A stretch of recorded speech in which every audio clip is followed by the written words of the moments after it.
Hi. Hi, Amira here, joining tonight's episode with Anastasia. Yeah, it's Anastasia. Yeah, so there's a lot we're working on. Excited to reveal and share today's guest and share upcoming initiatives for Latam and to introduce our Brazil marketing lead. So, hi, can you share a little bit about yourself? Sure. I'm very happy to do so. I'm Anastasia, or Anastasia Oveshkina, because I'm Russian, living and working in Brazil, but now in Costa Rica. So it's just 6 a.m. here, but we are already excited and having it ongoing. And I've been working in crypto for over 3 or 4 years, but also in financial initiatives, publishing houses, marketing agencies, anything related to marketing and social media. So that was actually my first initiative in my first job at Coins, ex Epson in Brazil. And we do have different initiatives that we have ongoing right now, apart from actually growing the project and attracting more users. We have created a community also. So we have different strategies. We have B2C, B2B strategies, and we are very excited to not only kind of bring the technology, but also teach people and help a bit with education in Brazil and in other countries afterwards. Love that. And yeah, can you share a little bit more on like Latam? Like right now you're in Costa Rica and like Brazil. How is crypto right now there? Okay, so it depends a lot on the country. There are some countries that have a more openness towards, blockchain and, certain coins, like, for example, in El Salvador, where they do have normalized kind of Bitcoin. But what you do have to know that Brazil is like, and Mexico, but mostly even Brazil, is a top country for crypto projects and blockchain initiatives because the market is big just to start with, but also people are open to learn about this technology. And if you go to an event in Brazil, you'll see that there are, like, I don't know, thousands of people. Some of them are just like, okay, I heard about crypto, like I want to learn more about it. And but most of them, they are like, okay, we are investing. We do believe in this technology, and they give you even a speech. It happened in blockchain conference where a woman would just be with a financial degree and working as apart from investor, but also as an advisor. And she was like, "Oh, I'm buying Bitcoin for my kid, just to secure the future." So it's curious to see how it is being normalized and not being like some shaky or shady like topic to talk about, but like, okay, so Yeah, especially compared to 10 years ago. And like it's just becoming more and more available. And also the education piece is becoming more and more available. So we're very active in events, forums, panel discussions, and education. And I saw the videos of you in, you mentioned earlier, a blockchain conference in Brazil. So how was it? And yeah, how is the vibe in those conferences? I'm sure our listeners would love to hear more. sure, it was actually great. We went there in November. I think it was like first the second week of November, and we went there with our community, so with people who are mostly engaging already with our, not only content, because this would be like, okay, they are giving us likes, no, but they're actively creating content, they are explaining what coins is, they are onboarding people, and they're working closely with us actually. So even a mom of one of our super champions and champions, like, she got there and she spent some good time with us. So just also learning about crypto, was a wonderful lady. So yeah, and the vibe in these events, it's actually I don't know, it's just uh like community feels that they are having opening like opportunities, so they can do more, they can learn more, and they can just excel in life at somehow. So it was actually great. We went also with our team, like I don't know, 10 people back then. Now we've grown even Mm-hmm. more, right? And we did create a lot of opportunities for like business development or for our further expansion to other countries in Latin America.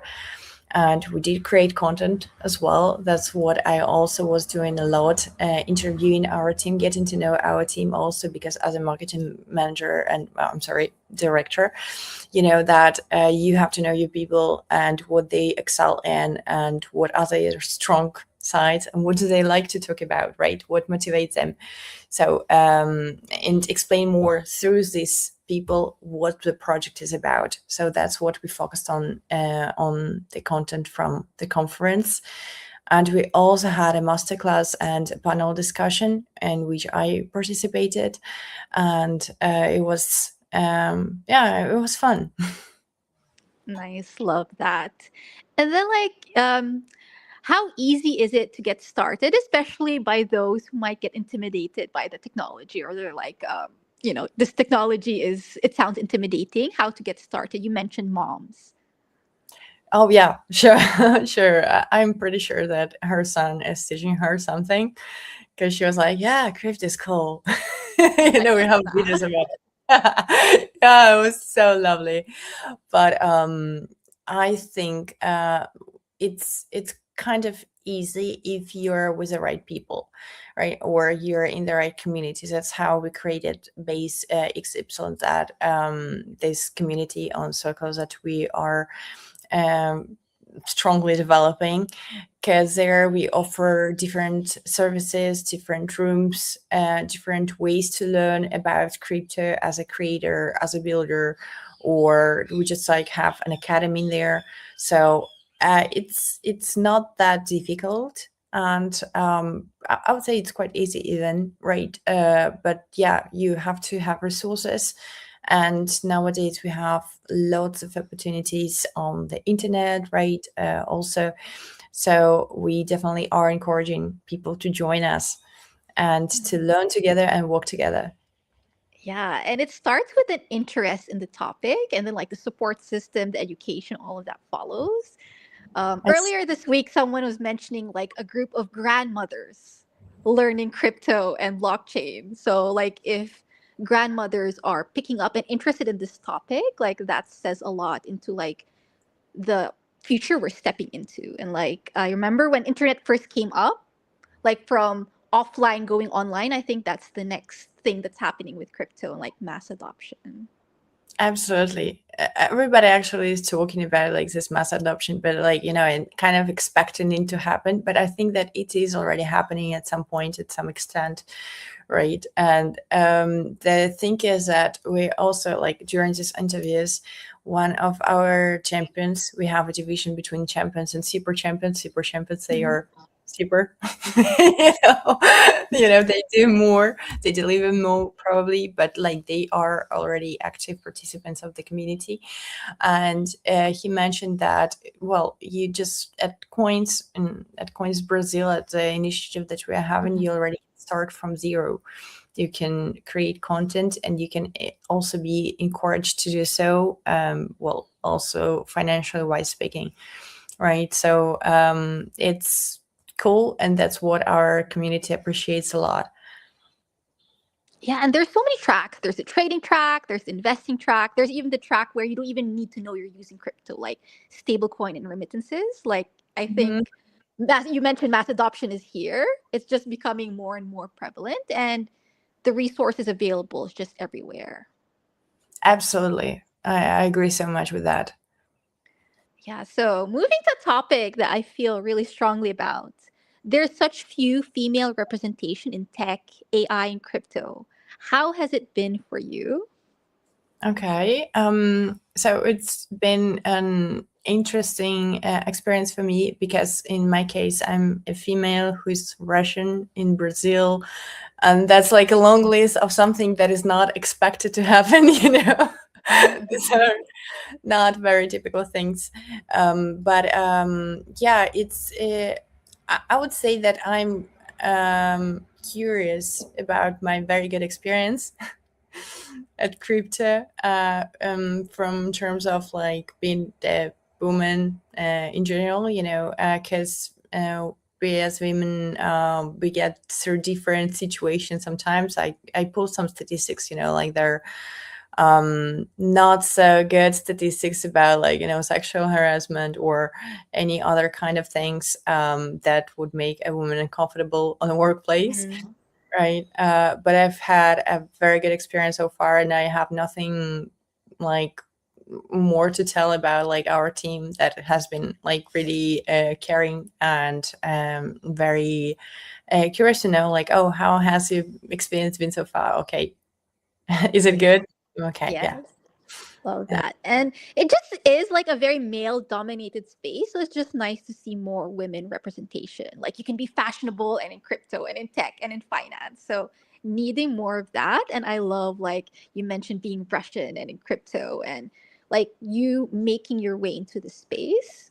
So maybe you can share, like, where do you see the biggest opportunities for women who are wanting to enter the space, and anything you'd want to, give advice on? Sure, sure, sure. I would definitely start with the thing that we all have different ways of like being smart, right? Some people are tech smart, some people are communication smart, and so on, right? And it doesn't depend actually that much on gender. So a man can be like a perfect, I don't know, let's go like perfect communicator. It is so rare to find, right? But you can have Absolutely. yeah, and a woman can be a perfect tech lead. So it's not. I think that so we made it look like it does depend on gender, but it, like in my opinion, it does not that much. But my advice would be like on taking up space, on speaking up, on just kind of. I know that it's still as a cryptid, like becoming a mass adoption and so on. Also women in spaces that that used to be like male spaces are still kind of a destruction of the pattern. So it does take time, and I think that like creative or marketing roles are like the easiest win, the quickest win. But yeah, just be more, proactive, and don't feel like that you will compete for your space or whatever. Just like take it, it's yours. There is no such thing as like a real competition for something that you're naturally or educationally are good at. Yeah, being visible and showing up and not Absolutely. afraid to just like take up space. So love that. So one Yeah. of the reasons we're pushing for crypto is serving like the underbanked and paving the way for the future of money and digital money movement. So can you share a little bit about like how crypto is being utilized in Brazil and Costa Rica and like these South American countries? Sure, sure, sure. So I do love this topic. Actually, I do love everything that is connected to emerging markets or financial inclusion that is happening. And actually, lots of households actually do depend on women. So that's how it's important what we are talking about, the topics that we are raising, because women are the first that have to learn crypto and new technologies, in my opinion, right? Mhm. Absolutely, because like economies of a lot of emerging markets depend absolutely like 100% on women. These are some stats that I saw while I was working at the financial consultant firm, where we were just working on social projects from the perspective of financial modeling and, well, a whole lot of different things. So we do have to serve these unbanked, first of all, because they don't have a real access to the bank system. So therefore, they don't have actually an access to, succeeding in life, because Mhm. makes them and keeps them being poor through the whole life. And that's, well, that's just sad, so we have no that much of internet access now, no bank Hmm. access, try to make a life out of it, right? So I think that crypto creates opportunities not only just as a bank, right, but also as a source of where they can work, or where they can learn about like finances, because we don't also, like, in our community, we don't only include topics about, like, okay, let's just talk about crypto coins is good. We Hmm. actually, like, we teach them Web3, we teach English, and there is a course on crypto English that our team has been working on, and that's just great, to elevate people in very different ways. So I do think that crypto is a solution to this. How much it's and how long it's going to take, we don't know, right? uh, Hmm. yeah, and as for the second part of the question, I think that crypto indeed is being utilized for, usually for just like payments between countries. I'm probably talking from my experience most of all, right? But like some professionals also in Brazil, they work for international companies, and they get their salary in like coins or stable coins, and they kind of have to learn. And when people, Hmm. like, they have to learn, that's the moment they learn, so there are people who come because of their interest, and there are people who come because, like, okay. Yeah, it's a need. Yeah, so the community piece is really important, and also the upskilling piece, and just like the doors that blockchain crypto opens up, especially for emerging countries. Yeah. So, yeah, we also have like a lot of overseas Filipino workers who are looking at how to send like money internationally. So, like you mentioned, the freelancers earlier and like receiving money in stablecoin. Like, how does that work, and how easy is it to like receive money in stablecoin and send money? Oh, it's very easy once you learn it, you know. But yeah, it's just probably the first time you ever use crypto. That probably is the moment when you're just like getting shaky or just like doubtful about it. Because I remember, like, when I was buying Bitcoin, like almost 10 years ago, a bit less than 10 years ago, for the first time, and I was like, oh my God, what am I doing? You know, The gas fee. gas fee, what is that? Where am I clicking? But it was like a Russian brokerage that doesn't exist Mhm. anymore, so I have nothing anymore. But anyways, right? Or maybe it does. I don't even know already. But yeah, anyways, like, what is gas fees? I remember like Googling, like, at that time, no ChatGPT. Mhm. So, what is gas fees? Why is it gas? Like, am I buying gas? So it's lots of stupid questions that people make. But it's okay. I want to normalize asking stupid questions, because well, only this can take us like a long road.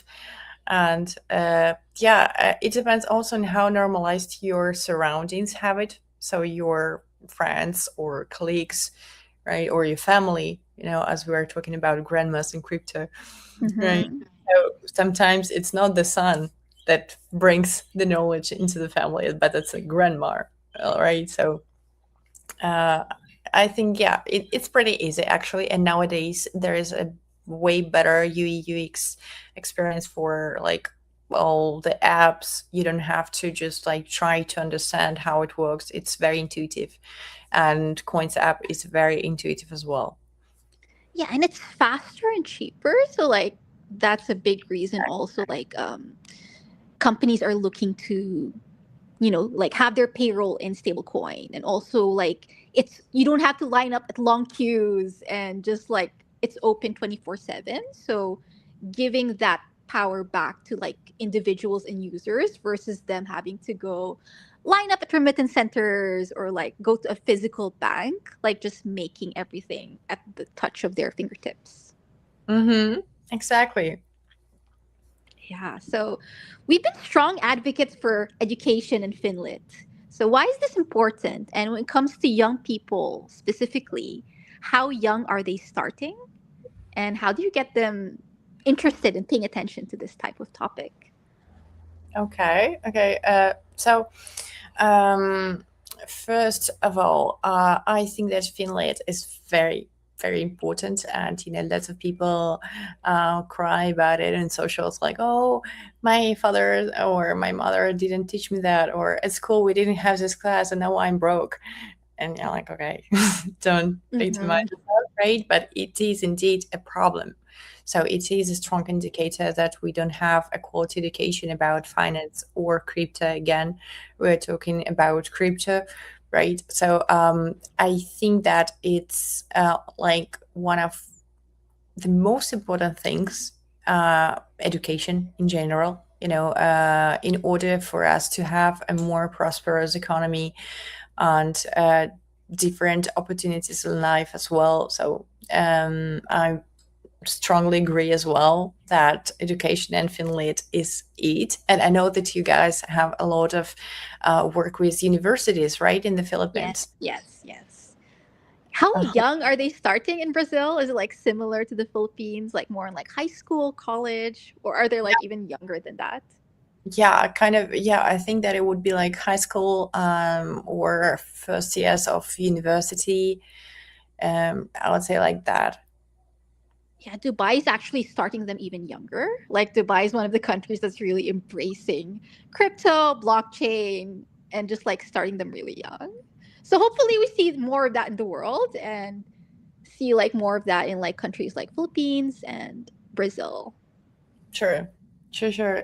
That's why I'm saying that surroundings are so important. People that you surround yourself with, if they're talking about crypto, blockchain, and like the new world, new economy, or whatever, you are going to talk about it. So that's why it's important to surround yourself with people who have the same interests. So that's community. And giving them access to like these type of groups and like maybe even like esports and getting the younger people interested in like, okay, how do I, have investments, how do I make more money, how do I learn about these technologies, and then from there that will also open up their opportunities and doors for them, like if they want to be a programmer or they want to go to all of these different fields that blockchain opens up for them. Exactly. There are so many ways to just, learn about what to learn in blockchain or where to work. And the different thing is that there is intersection between everything. So you can like marketing and esports. Okay, you have it, So yeah, I agree. Yeah, so what excites you most about the future of this space? I would say that definitely the access to finance. I would want to see it absolutely, well, everywhere, So this kind of financial inclusion and kind of more of equality in this case. I would love to see a world where we, well, actually can create anything that we can like come up with, right? And that we would have more also investment opportunities, right? I do love also this topic of investment, of creating a new world with no borders. Uh, Somehow decentralized would be fine. There's this trend on TikTok. People think that I don't know ball, but I know ball, so that would be Yeah. fun. Right. So yeah, absolutely, I would love to see these kind of decentralized and well, to some extent, again, because I'm not against some slight regulation, right? Mhm. Being also interconnected. As a person who travels a lot, I like, for example, I'm in Costa Rica now. I don't have my chip functioning, like my SIM card from Brazil functioning. So Mhm. it's like, it's always like some little thing that you think about, like, does it like, is it like that necessary? Or, like it's the world is a bit like inequalized into some points. Or, like, money transferences? Does it have to take up so long time? Do I really have to wait 5 days to get my money? Or how the regulation between, like, if we are talking about contracts, like, how taxes work differently and so on. So yeah, there are so many user cases. So I don't know. Have you ever like imagined like a world where everything is working? And That's one of the reasons I am in crypto. I really love the interconnectedness of this space. yeah, I so agree. Yeah, I love this. I will sure. I love this like new non-digital nomadism, but new way of living that has been like I don't know. It's being created actually, where you can spend some time in one country and another country, and you can like have lives in these countries and Mm-hmm. businesses and investments. So all this is impossible. I mean, it is possible, but it is very like complicated, to get it working without crypto and without like blockchain solutions. Yeah. So yeah, I Yeah. definitely DeFi. Yeah. like. Yeah. DeFi, CeFi, Gamify, Tradeify, like all of these worlds intermerging and connecting. And that's possible through like Web3, crypto, and just being interested like in our world just all connecting. So love that. Yes, Yeah. absolutely. So thank you so much for joining tonight's episode. Is there anything you want to impart and any last message you want to share? And also, where can listeners find out about you, about Coins Brazil? Sure, sure. So, taking up this space, yes. I recently had a conversation with a web summit organizer, and we shared about like what we're talking stands, events, and what we can do together, and well, again, collaboration. And I mentioned to her like like, oh, last year I almost went to Women in Tech event. I had the tickets, but I last time I couldn't go. And I'm like, okay, do you have more initiatives for women in crypto or in tech? And she was like, yes, a lot. I'm going to share this with you. And sometimes just women don't know that they have access where they can be safe, where they can learn in their space. So I do recommend all people all over the world, wherever they are, to just look for these groups, like grandmas in crypto and so on, and just learn about it or start on their own. The internet has it all as well. So I'm very happy to be part of this system, of this industry, and also of these events sometimes that I go to as well. And just be able to make this world, like, yes, as you mentioned, I definitely agree with you so much with making this world more interconnected in terms of like also languages. I speak 5 languages, and it's astonishing for me. It's just like so easy to live everywhere, but I do know that not all the people experience the same. So also in this way. And well, people can find me on LinkedIn, Instagram, anything that would be Anastasia Ovi everywhere. This is my nickname. I don't know, since forever, right? So I'm always open to communication, to any kind of collaborations also. And our team in Brazil actually is working hard on bringing coins to Latin America and to some African countries as well. And we've been successful so far, and we're looking forward to what this year is like going to offer to us, because yeah, we've been working on a lot of projects, and that's very exciting. Yeah, there's a lot we have planned for like the Coins global team, and we can't wait to share more with you. So our team will also share like the Coins XYZ Brazil social page. And thank you so much for joining us. Looking forward to our future episodes, and thank you for making time. Thank you for having me. It was a pleasure. Likewise. Bye bye. Bye bye.